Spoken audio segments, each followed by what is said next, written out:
itu cerita tentang journey Dr. Nisa. So bagaimana pula kita nak tahu journey Dr. Fee? Kalau Dr. Fee diberi pilihan, Dr. Fee nak ke jadi doktor pakar pergigian kanak-kanak ni? Ataupun you akan pilih lain? Okay, untuk Fee, bila kita dah jadi mak, boleh tak kita tak nak jumpa orang lain pula?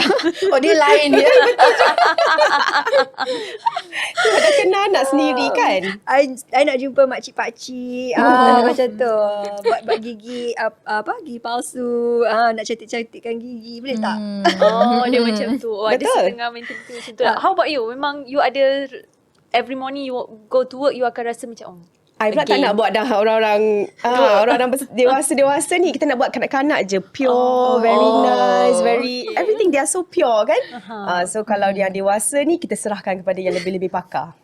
Tapi ramai orang tak tahu sebenarnya in dentistry ni kita ada banyak cabang. Betul. Kan? pergigian kanak-kanak ni adalah salah satu cabang daripada dentistry lah. Untuk kepada yang di luar sana yang mungkin tak tahu. Okay, Dr. Fee. Tadi Dr. Fee cakap,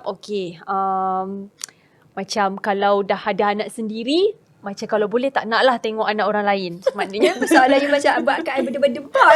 Kenapa macam berdebar ni?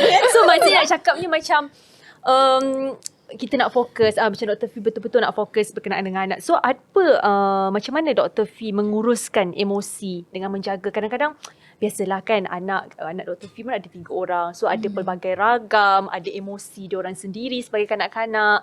Belum lagi kira nak cabut gigi tu mak dia juga yang kena deal with Maksudnya that kan. sebelum nak tinggalkan masalah kat rumah tu, macam nak ke betul. klinik ni. Pada masa yang sama kalau anak dia contohnya Afiah nak cabut gigi ke, Dr. Fee juga yang kena deal with that kan. Itu lagi macam mana tu? Two in one lah, two in one. So macam mana Dr.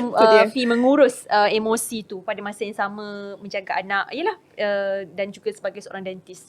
Tapi memang saya lah sendiri, saya ada life motto. Life life motto saya ialah Kau jangan main-main dia. Main sebelum di luar sana. Macam ni. Life motto dia apa? Kau tulis sekarang. sebab memang dari kecil I rasa life motto ni sangat berguna untuk I. Okay, take note. Okay, tengok. Sebab I rasa life motto I ialah life is not perfect. So you gotta live with it. So macam mana semua benda tak sempurna. So kita kena try lah. Make it macam mana kita boleh nak jadikan dia sempurna kan. Macam dari Fee sendiri memang jadi mak, jadi doktor gigi. Susah nak seimbangkan semua benda serentak. Kita semua ada 24 jam kan. So macam 8 jam Pagi, tidur. petang sekejap Ah, macam kan? biasa. Lagi-lagi kepada masa sekarang ni rasa cepat sangat masa berlalu kan. betul. So memang sangat-sangat susah. But what I do is macam kita take a pause. Kan? Take a pause. Tarik nafas kan. Think about it betul-betul kan. Apa nak buat untuk hari ni. Macam mana anak. Dekat mana anak. Kan. Supaya bila kita dah tahu anak semua kat mana. Anak semua dah letak kat mana. Baru kita bertenang untuk kita bekerja. Kan. So tak boleh semua benda kita nak campur semua kan. So macam selalunya kalau suri rumah ni. Dia I rasa macam lebih fokus kepada anak kat rumah kan. Tapi bila kita jadi ibu yang berkerjaya ni ada fokus lain juga kan. Lagi-lagi kalau ibu tu ibu tunggal kan, ibu tunggal. Bukan Single mother single ke, mother kan? Orang kan. panggil single mother. Sebab memang kita selalunya kita tahulah macam Fee sendiri memang dulu sebelum jadi doktor gigi cita-cita isteri rumah kan. Oh memang ada cita-cita. Ada cita-cita Ada suri rumah. Ada ke wanita yang tak nak jadi isteri rumah? Macam duduk rumah je. Oh, I tak boleh. I tak boleh. I tak boleh. Kalau masuk Dr. Fee. Maaf ya. Aku nak keluar kerja.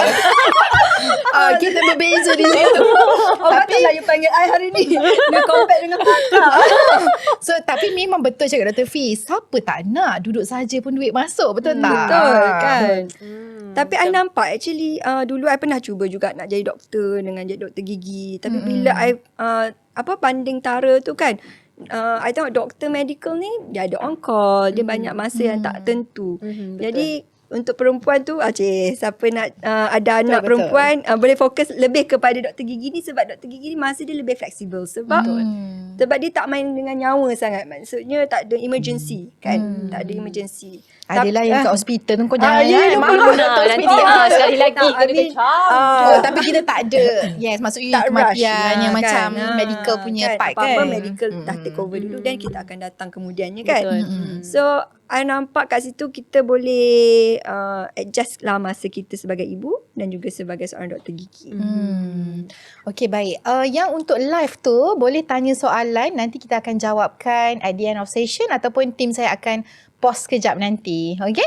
Okay, jadi itulah maksudnya cita-cita Dr. Fee seorang suri rumah dan tiba-tiba kena jadi juga seorang dentist. Okay, jadi So maknanya dari transisinya tu adalah daripada seorang suri rumah kepada dentist lah. Tapi sebenarnya ialah bila kita walaupun kita sebagai seorang ibu ataupun sebagai seorang wanita, actually bila kita jadi ibu ni, kita tak boleh berhenti pada takat sekolah je kan. betul. Betul.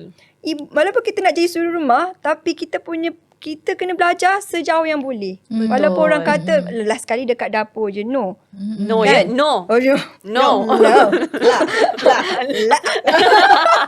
Tapi betul, ilmu tu sangat penting. Macam Ya. tadi pun I ada session dengan seorang business owner juga. Dia kata dalam bisnes ke apa, ilmu tu unlimited. Memang you kena sentiasa belajar.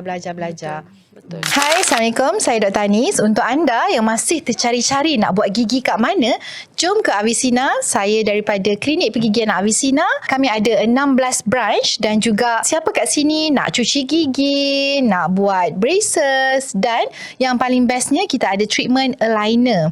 Dan selain tu juga untuk anda yang nak bawa anak-anak jumpa pakar pergigian kanak-kanak hanya di Avicenna Kajang. Jadi tunggu apa lagi? Jom ke Avicenna.